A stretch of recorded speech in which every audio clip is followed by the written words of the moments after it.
So, but let me understand about this because about just this proof of the four-term arithmetic progression. You knew, anyway, you started working on it, and you knew that for 3 it was known. I mean, if you have a positive percentage, then there is a 3-term. Now, this Roth proof is a proof by Fourier analysis. Right. Your proof for 4 is by combinatorial methods.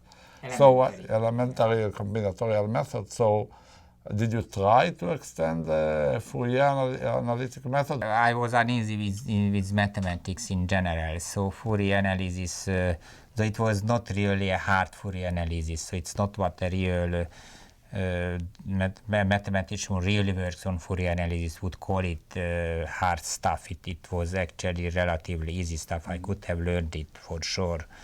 But because it was not in my vein, so... So did you prove first the 3-term arithmetic progression? I gave for the 3-term a completely different proof of everything where I used the so-called high Hilbert cube.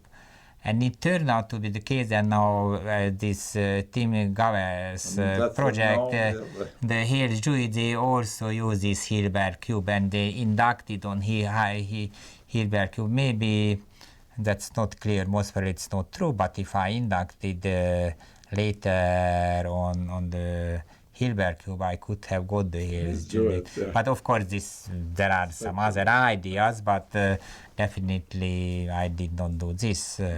But that the 3-term arithmetic progression I used proved using the Hilbert cube. And this is even in the book of Ron Graham, Spencer, and Rothschild. On the Ramsey theory. Yes, on the Ramsey theory. And then I tried to prove the R4. I proved reasonably fast, 2-3 months at most. And I went to Nottingham, then they really helped to write me, not help me write, they wrote it up, yes, so it's, no, but of course, based partially, let's say it on my explanation. And then I went home, and then I went to Moscow.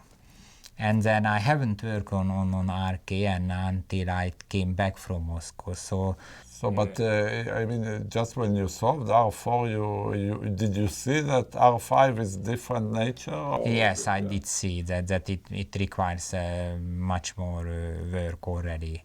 So between 4 and 5 there is a jump. Most probably much bigger jump than between 3 and 4.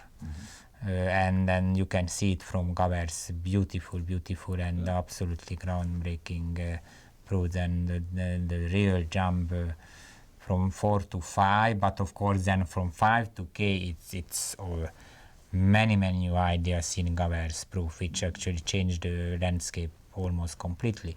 But it was something like 25 or maybe 30 years later. So after R4N, I stopped working on this and went to Moscow. After coming back to Moscow, then I started with in 72 I started to work. And about 3-4 months I proved. So it took a long time, mainly because I didn't work on it. Maybe if I worked on it the whole time, I couldn't have proved it.